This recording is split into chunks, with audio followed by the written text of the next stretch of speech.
Welcome to Memorable Marketing Episode 3. Today we got a very special one for you. We're talking about social media. And to do that, we have Julia Amanda Nyholm Peterson, who is head of social at MediaGroup. We're talking about different funnels, different ways of reaching audiences, and different way to solving a problem that your customers might have. How to use the approach of sharing stuff that encourages your customers to use the material that you have. So very interesting, and stay tuned for that. If you want to scale, then the only way to do that is to keep on developing. And if you want to keep on developing, that's based on testing.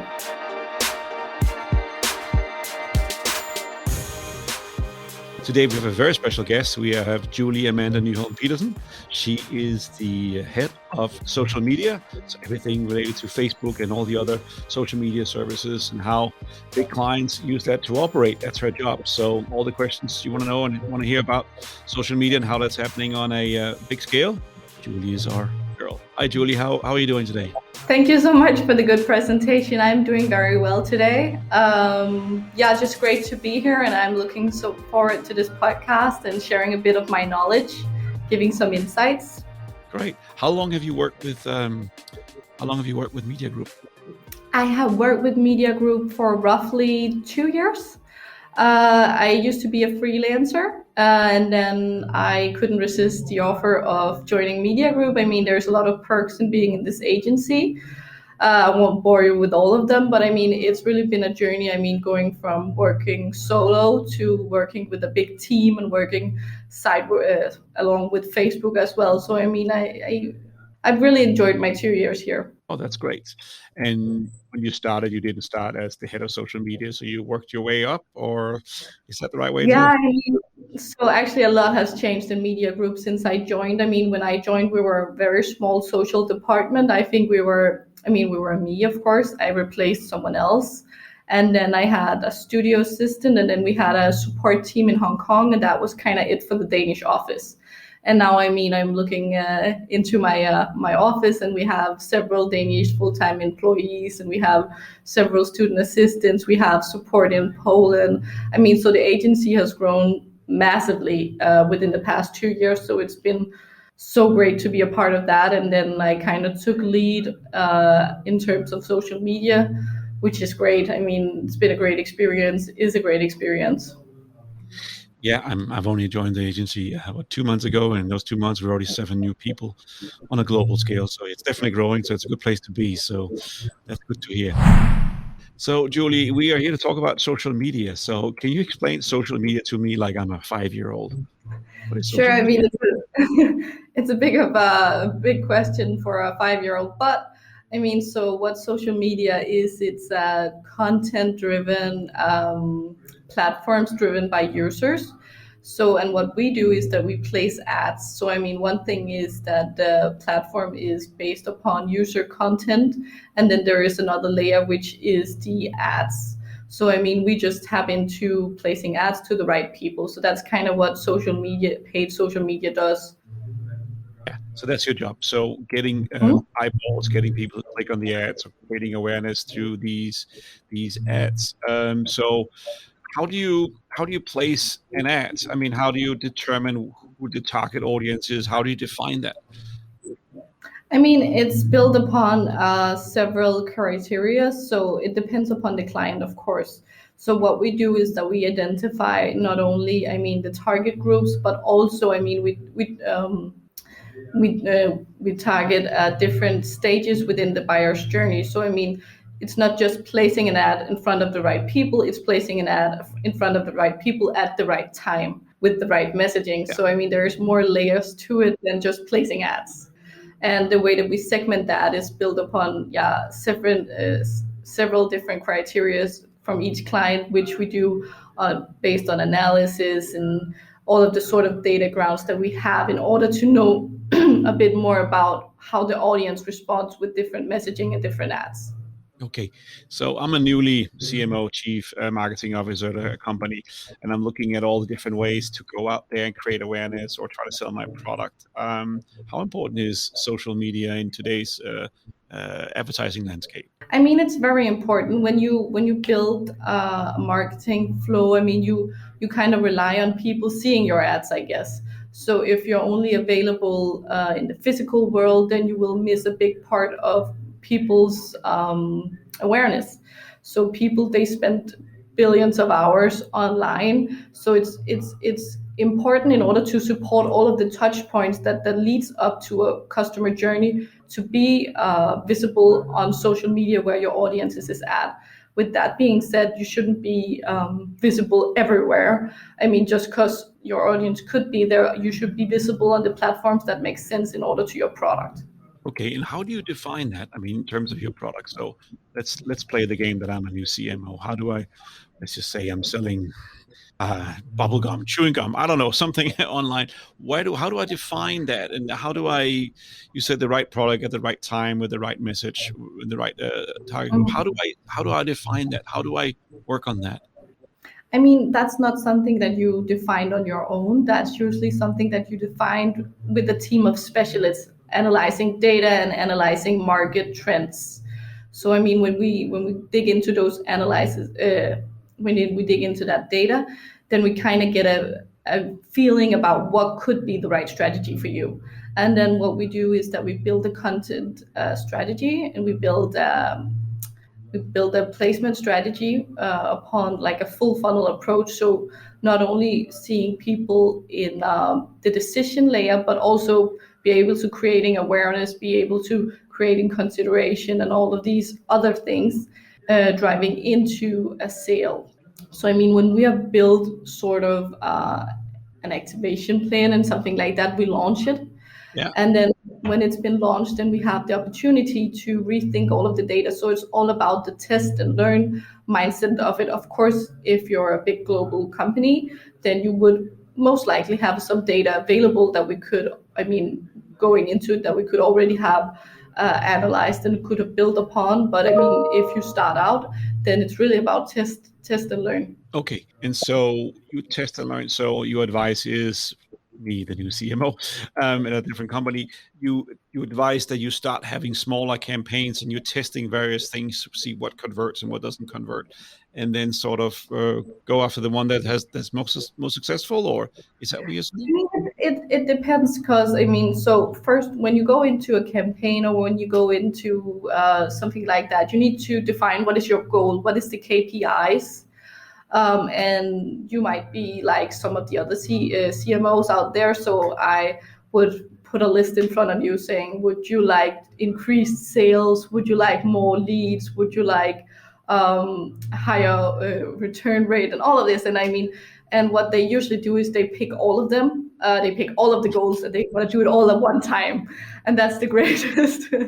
I mean, so that's of course a challenge, because I mean, when you have a variety of different KPIs, then I mean, building the structure around each campaign could be conflicting. So it's very, very important that you identify some key goals. Okay. So if your key goal is to scale your business, which it is for a lot of clients, then also increasing your return on investment at the same time can be very difficult. So I mean, first of all, identify your goal. Okay, so that's my number one job as a new CMO. Yeah. Okay, got it.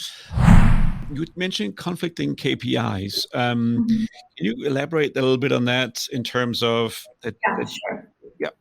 I mean, so the thing is with social media is that, so you, of course, you pay for a placement. So you pay for your ad being shown. And the way that the way that Facebook figures out how much you're supposed to pay for this ad being placed at one point is based on impressions. So how many showings in a given industry or in a given audience. And these audiences vary upon competition. So of course, if you're in a very competitive business, then your prices most likely would be higher per acquisition. Going back to why it's conflicting is that, so you could want to have a lot of, I mean, if you want to create brand awareness, then that means that you would have to have a lot of showings, you would have to have a lot of impressions. Yeah. So you want to create this awareness in order to get people to get get knowledge about your brand and get comfortable with your brand. Yeah. But then at the same time, you would also really like them to convert into, I mean, purchasing something at your website or signing up for a webinar or whatever it could be. So, I mean, the conflict here is, do you want a lot of showings, or do you want people that are more likely to click on your ad and purchase your product? I mean, that's two different KPIs. And what Facebook does, the algorithm it works like a machine. So when you give it an objective, it runs for that. So if I give Facebook an objective for a campaign saying I want traffic, then you're going to get the most traffic for your money. But if I then instead put an objective, I want conversions, then that's what you get. So then you would maybe not, I mean, you would probably get half as much traffic or even less than that, but you would get the conversions. Yeah. That's actually why we build several funnel layer, because then you can have campaigns creating awareness, you can have campaigns creating consideration, and you can have campaigns that really run in the low funnel and drive conversions. That makes total sense. I can see that. So if you were either awareness or sales, that's sort of where you're coming at. And does some clients, they sometimes have the same approach or different approach at the same time, or they go one campaign at a time? What's your take on that? I mean, it depends. So I think that actually our communication with the clients usually is very great. I mean, so if we have an insight to what, I mean, sometimes it's not as much what they say, but more like what they mean. So you have to kind of read between the lines sometimes. And I think a lot of times we succeed with that, building the right structure, getting the right KPIs, even though, I mean, it's a constant struggle and it's a constant development of improving tactics and improving strategy in order to scale businesses. Because I mean, when I started advertising a long time ago, I mean, I'm not that old, of course, but when I started advertising, it was very, It was very self-taught. I mean, so people who did social ads were like marketeers or freelancers that had kind of developed, they know the system and they know how the algorithm works, so they kind of developed that, and then they would sell their time as freelancers. So it was very low focus funneled, since I mean that was the only KPI, these self-taught marketeers and all of that. So, and then in the meantime, traditional marketing kind of got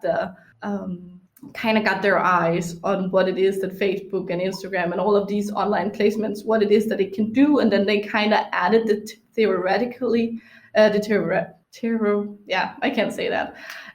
kind of added the layer of theories. So I mean, so that has kind of developed into it. So going from being very low focus funnel, we now can build a much fuller funnel for scaling businesses and not only harvesting. Oh, nice. That makes total sense. Yeah. And is it just Facebook, or is there other platforms out there that you operate on in terms of the clients? Yeah, I mean, we operate on a lot of different social channels, and I mean, we constantly develop. I mean, if we have clients, we develop that has needs, we develop new skills within new platforms. But at this point, we have Facebook, Instagram, Pinterest, LinkedIn, Quora, Snapchat, all of that we have in-house. Twitter as well, of course, one of the biggest platforms as well. But I mean, it also depends very much upon the goal, and I mean the KPIs, because I mean some of the platforms, for example, Pinterest is at this point not mature enough for some of our clients to harvest leads. But what it's really great at, I mean, is creating inspiration. I mean, I don't know if if you use Pinterest, but I mean, for me, when I look at interior, or if I want to redecorate my kitchen and something like that, I mean, that's the place that I go for inspiration. So it's very good at creating awareness, and it's very good at inspiring people. So you could build a funnel where the upper layer would be built upon platforms that create awareness. Yeah, no, exactly. And so is it mostly Western social media, or are we also on Chinese or Korean social media platforms? We actually, I mean, we have global clients. We have a team in Hong Kong supporting that part because I mean, it's actually very interesting. Very for me, it's super interesting. But there's a lot of things in terms of language and the way that you. I mean, so in the pronunciation, in the way that they, yeah, in pronunciation. So in the way that when they put out ads, there's a lot of hidden messages and all of that. And I mean, if you're not local, then you wouldn't know this could be not good to put out there. So we have a Hong Kong team supporting that part. Okay, so when one of your clients want to go global, we have teams that can support local languages across I all mean, regions. we do global here from Denmark, but I mean, there is certain regions where you have to be more careful, and then we have teams supporting that.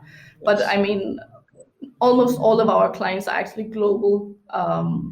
So I mean, that's great, getting learnings. And what is so fun is that you can see that some of the learnings that you gain, even from different industries, is the same within the countries. So I mean, getting a knowledge of how it is to place ads in the US could be the same across, I mean, is sometimes the same across different industries, which is fun. Can you tell me a little bit about how has Facebook and all the social media platforms and marketing? You mentioned before the funnels that it was very simple; it was not so deep layered. Mhm. You say now it's Yeah. much more layered. Is that the development you are seeing across the board for Facebook and the other social media channels, or what changes have you seen in the past, and what changes do you see coming ahead? I mean, so the big changes is that I think initially starting out, and I mean also at this point, what is the most important part about social media is the users. I mean, if the users are not there, then I mean, there's no reason to place ads. And so, what the restrictions and what Facebook and Apple and whoever put restrictions out there. They're trying to make a better user experience. So I mean, for me, of course, it's frustrating when new restrictions come in terms of being able to target a specific audience and stuff like that. But it also allows us to be more creative and to think content in a new way, so that I mean we can continue to build upon a great platform and build great content. Because if the content isn't great, then the users will opt out eventually. So I mean, it has to develop. So sometimes I see people saying this incremental change will forever leave advertising at this and that stage. And I think that, of course, I mean, going into changes is always difficult. And I mean, so we are put with restrictions just hitting this week with Apple's new restrictions in implementing iOS 14.5, and that sucks. Basically, it sucks because I mean, what it does is that it put restrictions upon tracking, and then people would say, okay, what's the big deal? Then you don't know exactly what your what an acquisition costs and all of this, but what you need to know is that the machine learning and the algorithm is built upon tracking. So I mean, if it doesn't know how people respond with ads, then it's harder for it to place the right ads in front of the right people. So, and that's why we have to be more creative and rethink kind of the structure all the time. And that's what also keeps this industry so great, rethinking and rebuilding and being creative. Exactly. When one door closes, another one opens. And I the only kind thing of that's lost your question in all of that. That's all right. You answered it, so it's all right. You did. That's fine. As I said, the only thing that's constant in life is change. Everything changes all the time.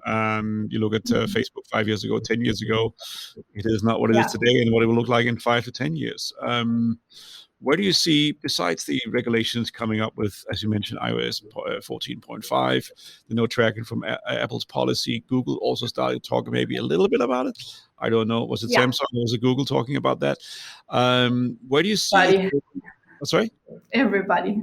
Everybody, because they want to be in on. They don't want Apple to have the only one saying we protect our users' privacy. That's a very strong selling tool, by the way, from Apple. That really gets the users noticing. So where do you see the heading and changing from here? Where do you see Facebook and the other platforms going from here from an advertising point of view? I mean, from an advertising point of view, I think so. New features are being released all the time. So I think, I mean, more in-app, which is, I mean, staying within the Facebook app while you get another experience. So I don't know if you know this at this point, but there is this instant experience that is kind of like an landing page, but it's within Facebook. So you have developed a sort of landing page or a product view that when the user clicks on your ad, they go straight to that instead of your website. And then, I mean, what the perks are is that then you keep things inside of Facebook, meaning that you can still track upon the data points. But then, of course, they're not, I mean, they have to do one more click in order to get to your website. So, I mean, there's perks and pros and there's cons with doing these in-app things, but I think that more things like that is going to come. I mean, AR, so being able to try things on, try things at home, see a car in your driveway, or try on a pair of sunglasses. All of that, very fun feature. I love these kind of features because they get you deeper into the funnel. I mean, it's kind of like shopping around at the mall, trying stuff and seeing if you could be interested. So I think it's very cool feature. So it's very innovative and new thinking and all of that. And what I sometimes see with advertisers is that they're very afraid to put money in new features. I mean, they want everybody else to test it first before they kind of tune into it. Yeah. And the problem with that is that when a feature has been fine-tuned by, I mean, a lot of advertisers has tried it, it's working, and all of the bugs are gone and all of that. I mean, then of course they have already gotten some great impressions, and they already created awareness and being front movers and all of this. But then also, I mean, prices rise. Usually, I mean, we have a very close partnership with Facebook, and when they bring on a new feature, they will tell us ahead. I mean, 6 months ahead, we are planning on introducing this feature. Could this client, or I mean, they know a lot about our client portfolio, could they be interested in this feature? And then we can kind of talk back and forth about this, and then they would probably tell us that we could get it at a reduced price. Because I mean, what Facebook is also interested in is testing out their new features. So they want most people to do it, so if they can run it with preferred partners first at a reduced price and get a lot of interactions and kind of build upon the beta version, that's great. So you can get a cheaper price for the initial period. So if you're a front mover, then you might get something out of it. That sounds great. Julie, I know you are handling a lot of clients, and as you mentioned before, most of them are global. What are their concerns? What do they come to you with? What are they afraid of in terms of using social media? What are they saying to you?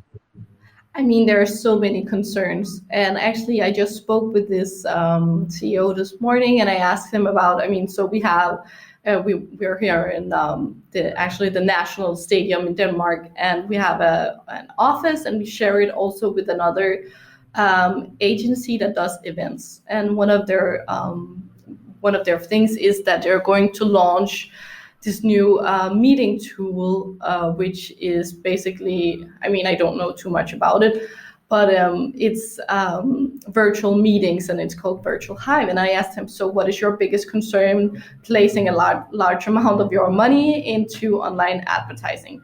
And he said, so, I mean, he compares it to traditional marketing. And what you get when you purchase traditional marketing is that you get something visible.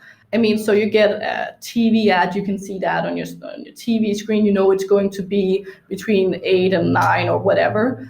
Or you get maybe like a page in the newspaper, or you get something that you can hold in your hand or watch in your TV at a certain time. And then he said to me, so when I place ads on Facebook, then I place a large amount of money, and I might only see the ad once or twice. So it's, yeah.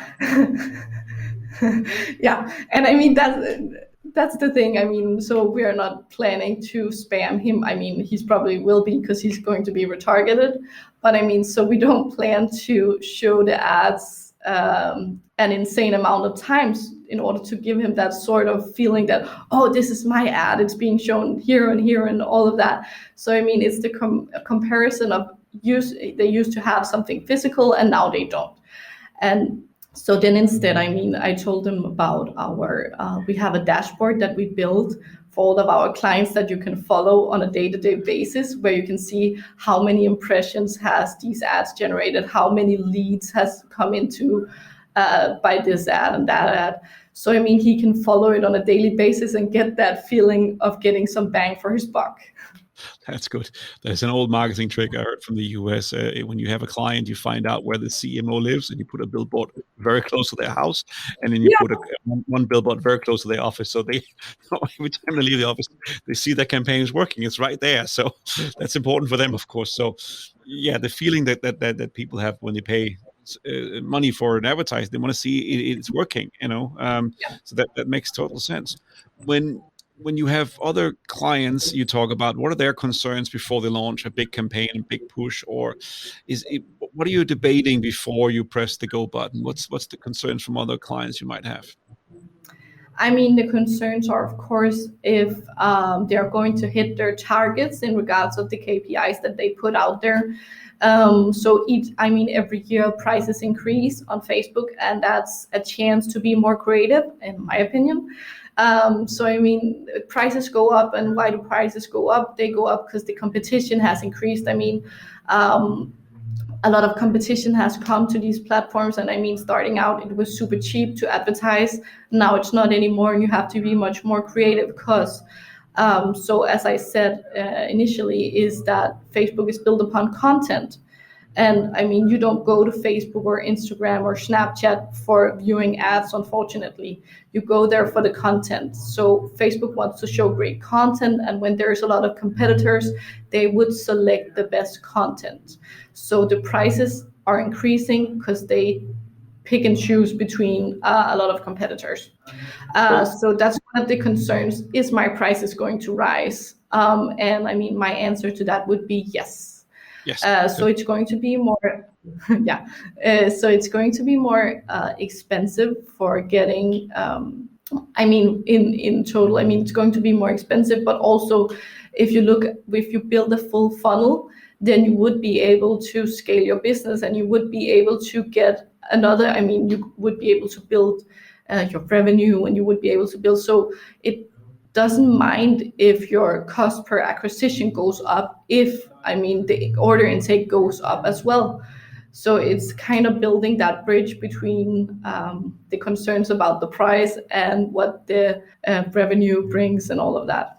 But isn't there a saying, so if Facebook prices keep rising every year, at some point they're going to hit price where it's very expensive, but then that's an opportunity to use different social channels who are new, whether it be TikTok, Pinterest, as you mentioned before, Instagram. I know that's owned by Facebook, but whatever other channels are out there, because if there's users, as you pointed out earlier, if there's users, there's an opportunity to influence them and hopefully convert them and get them to run along with the campaign. So isn't that an opportunity if Facebook keeps rising their prices that you will look elsewhere?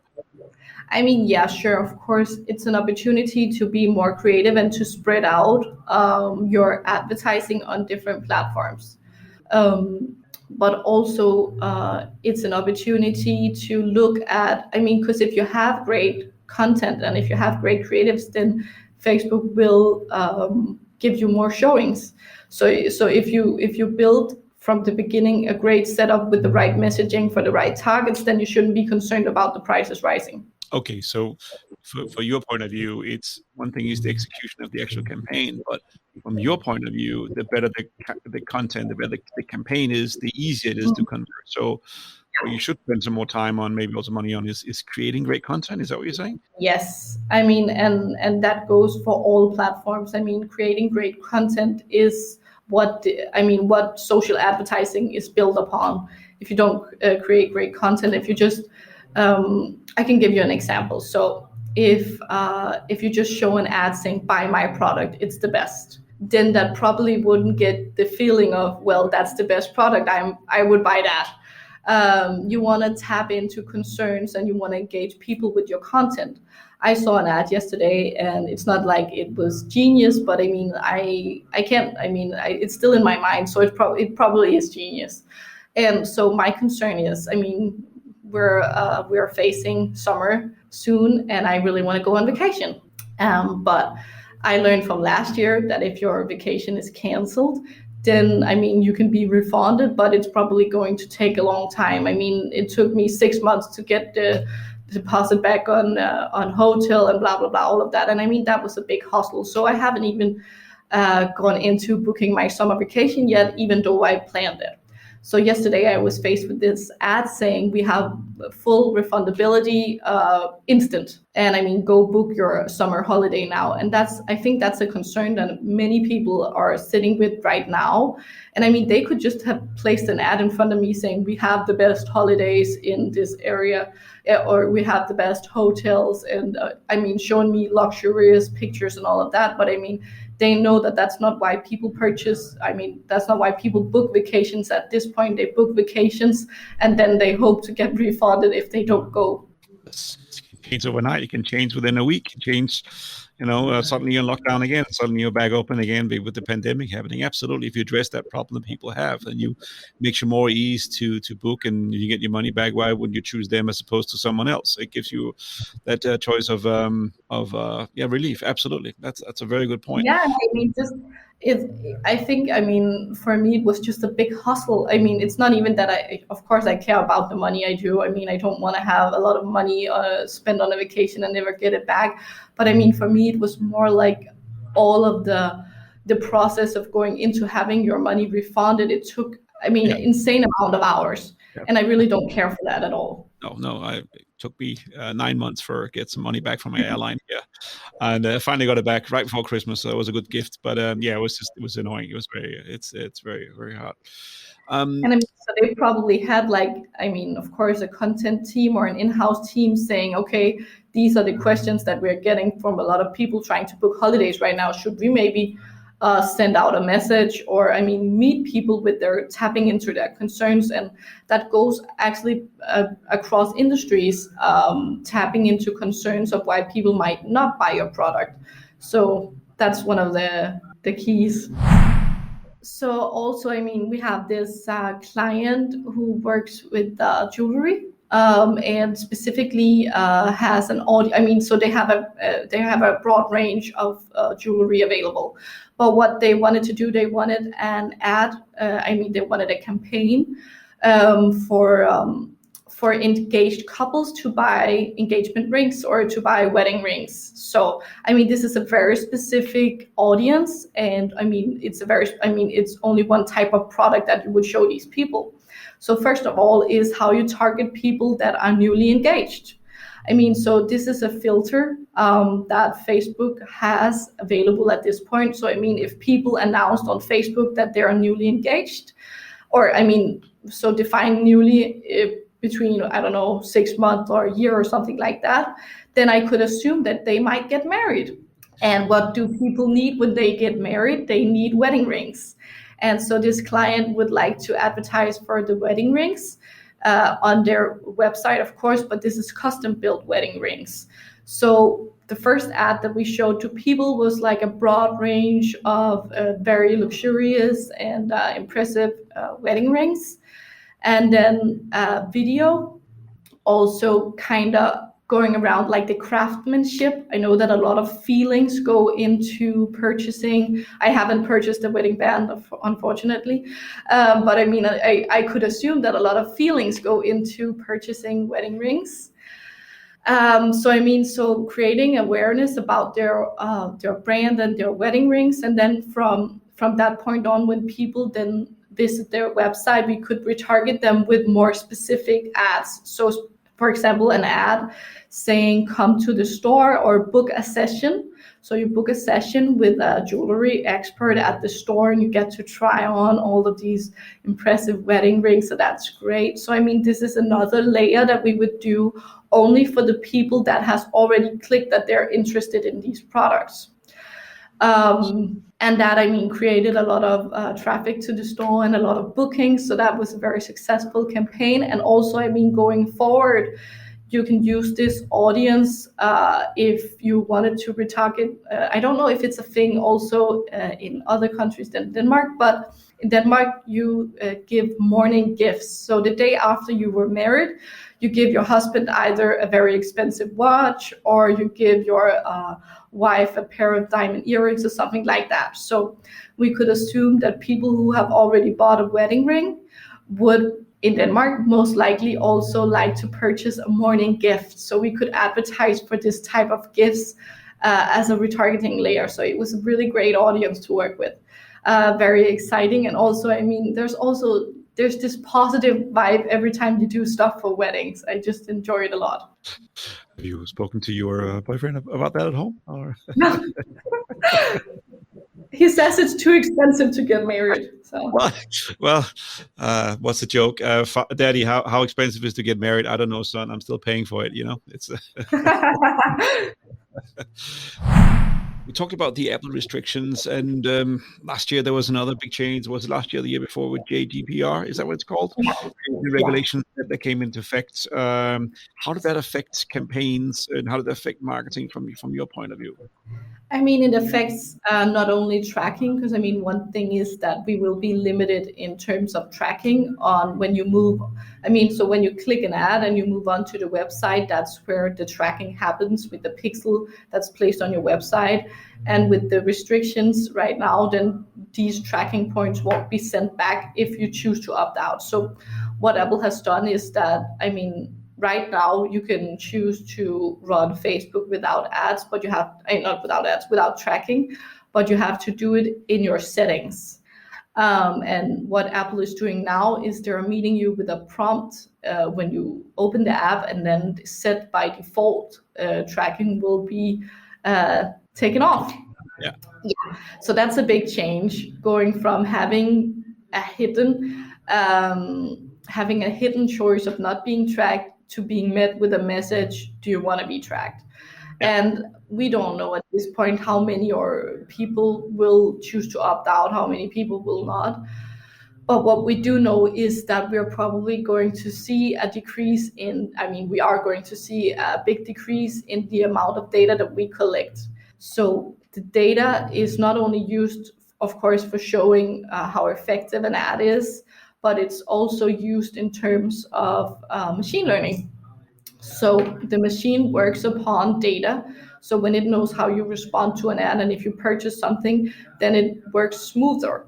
So it collects a lot of data and it runs better. So when it only collects, let's say 30% less data, then it will have a limited learning. So it would be limited in terms of learning and working optimally. So the algorithm and the machine learning has to be redeveloped, or has to be, some changes has to happen in order for it to work optimally. Okay, that makes sense. So when is this feature from Apple being rolled out, 14.5? When is that coming?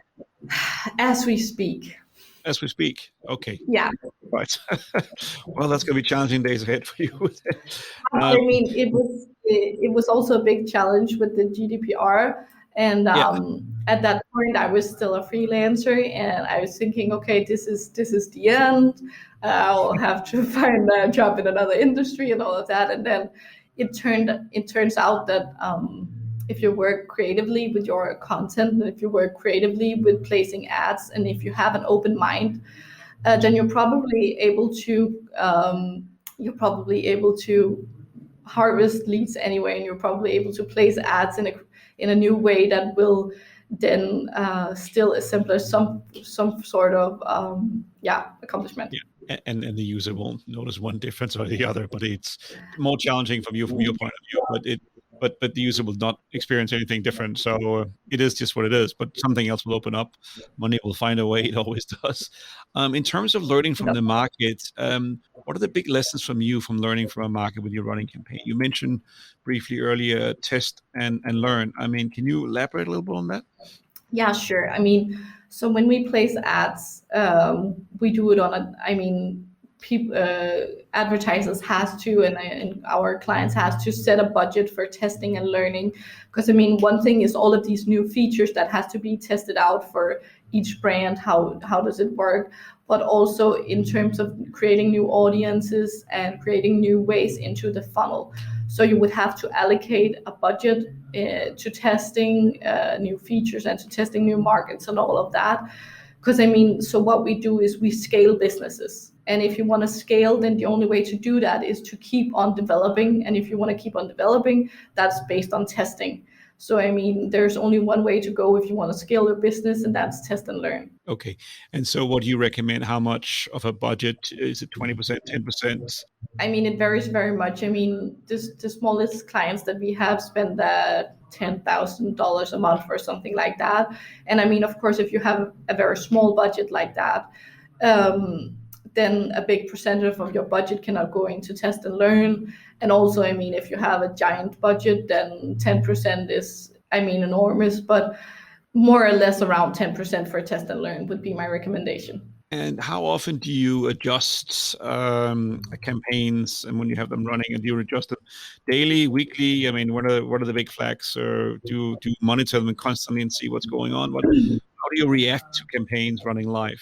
We have a great team that monitors the campaign on a daily basis. But I mean, monitoring and optimization are two different things. So when you do optimization, what you do is that you edit the campaign, and then the campaign goes into learning.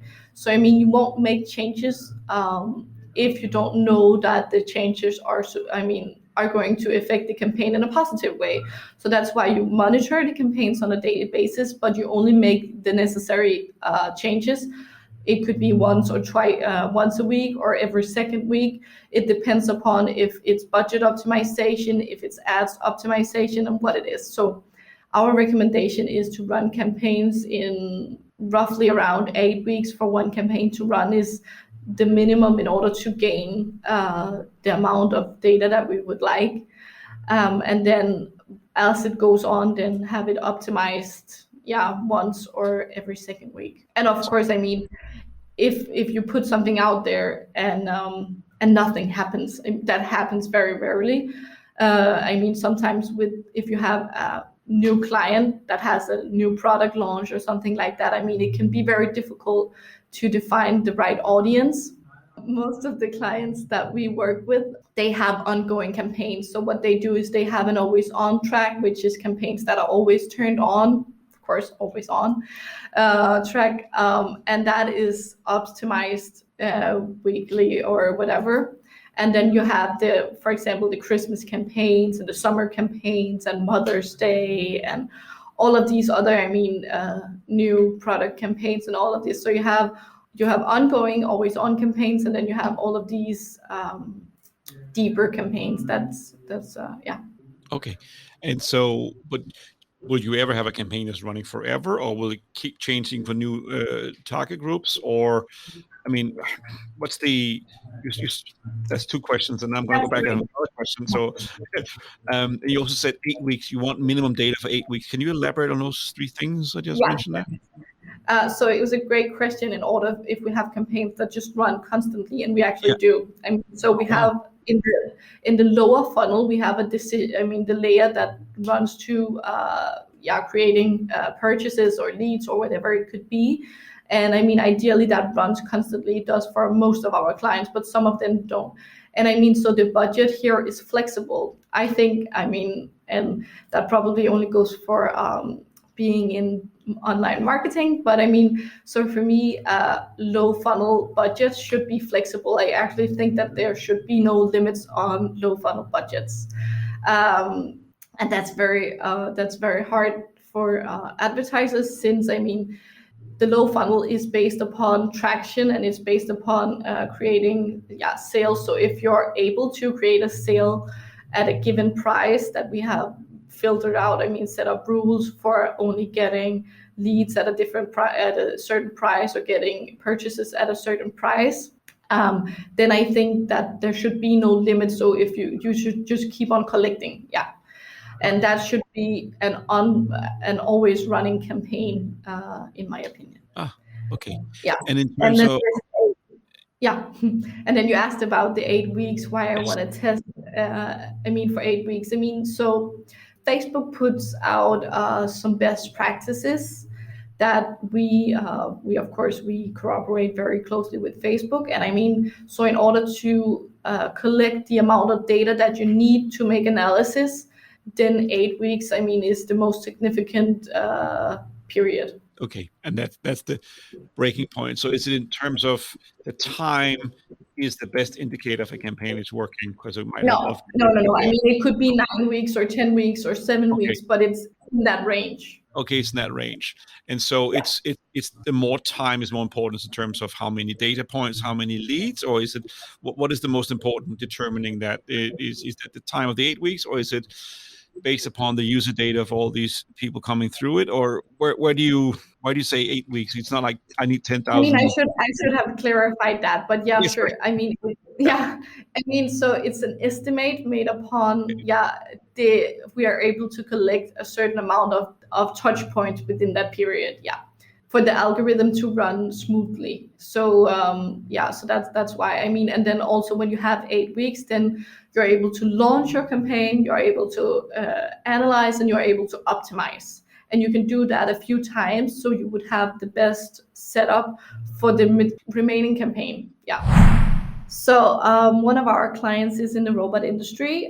We have several clients within the industry, and so they wanted to launch a new product, and they, of course, they were very excited about who could be the audience for this new product. It was not similar to any other products they have launched previously, so the data couldn't be 100% translated. So we had to go out and find new audiences and then build upon this setup. So what we did was first we created a layer of awareness of this new product. And awareness we did as an overlaying, as an overlayer, which was only driving traffic and all of that to the website. And then when people came to the website, they got more information about this new product in the robotics industry. And so when people go to this sort of very specific product, then you could assume that they are interested in knowing more about it. So what we did is that we would target them with a video. We would target them with a video going into a deeper explanation about how this new product worked and how it would help ease some of the issues that was around in the industry. So we got people that had already interacted on the website. We got them more involved by retargeting them with deeper information. And then once that was done, then we could retarget them once again, going even deeper into the funnel with another ad. So we could assume that people who have watched, let's say 95% or above 50% of a video, they have already visited the website. Now they have watched 50% of our video ad. They're probably still interested in this product. So what we could do now is that we could offer them a webinar, or we could offer them a demo view of how this product works. And then they got directly in contact with the company. So as when we created this last step in the funnel, they were actually set up as a lead for the client, and the client would reach out to the people who have signed up and giving them a demonstration of how the product works. And from there on, they work with them. Yeah. The pandemic that we talked about that before with the airline. You had a great example. How has the pandemic affected your work? What impact has it on your work and on marketing in general? It has affected it on a few different layers. One of the few different areas. One of the things is that purchase behavior has changed. So people's needs for, let's say, a party dress might not be as it were before the pandemics, and people's needs for a wedding dress or wedding cakes, or all of those goods that that kind of stuff is pretty much non-existing behaviors at this point for very many regions. It's probably going to come back when we open up, but so the behavior has changed a lot in terms of purchasing and what is important for people. And then also, I mean, so that's one of the things that is the purchasing behavior from each user, and how, I mean, also spending more time on social media, which has led to, of course, I mean, when you spend more time on social media, you interact more, engage more, all of that. And then also the competition went up when advertisers figured out that everybody is going to stay at home for a very long time, and what kind of products could be nice for staying at home. So I mean, the prices increased. Also, I mean, in terms of market learnings, with this behaviors changing all the time, it can be very hard to get, if you run a campaign in a test period and some kind of registrations happens locally, it affects your campaign. So I mean, the test period that you would run would have been affected. So I mean, the market learnings has to be kind of cleared. Yeah. Maybe this is a leading question. I truly don't know the answer, but do you think that the pandemic has forced more and more companies who sell have gone online and have to spend money advertising? Do you feel that, or is that just, what's your take on that? I know that, I mean, demands for what we do as an agency has gone up. So I think that a lot of traditional marketeers, a lot of traditional in-house brands has kind of seen that they need to be on social media in order to, I mean, when people are not going to events, when people are not seeing banners on streets and stuff like that, I mean, where are you visible then? So I mean, demands for agencies and demands for placing ad has gone up a lot. Yeah. And because your competitors is now spending more money, that means you have to spend more money, otherwise you get left behind. And that's sort of the arms race that's happening in this world right now. Our agency is certainly very big now, which is awesome. So one of our clients, a trading service where you can purchase stocks or buy stocks, or how that's done. I mean, so one of my things with stocks, during the pandemics, a lot of people have spent a lot of time on their phones, and stocks has, I mean, trading and trading for stocks has gone up a lot. So I mean, this has really tapped into the behavior that was during the pandemic. So this client, they placed an ad. So one of the concerns for people going into trading is that they don't know anything about finances. And I mean, that goes for me as well. I have this concern that going into trading would not only be very time consuming for me, but it would probably also mean that I lost some money. And I mean, I'm not really interested in that. I mean, then I much rather just save my money in my bank account. So what our client did was they placed an ad with a leading expert within the field, giving some tips upon trading. And I mean, people spending time at home, wanting to place, I mean, all the money they haven't spent on vacations and restaurant visits and all of this and concerts and so on. I mean, they wanted to spend their money. So he gave some tips. So that was one of the campaigns that we ran. And then, of course, the end goal for this client was to get people to sign up for an account. But I mean, there's a long way from getting tips from an expert to signing up for an account to start trading stocks. So how do we get people down the funnel? So starting out, we get this, as I just said before, the tips from an expert. And then we start leading you into this flow. Now I know that you downloaded this PDF. You're probably interested in starting trading stocks.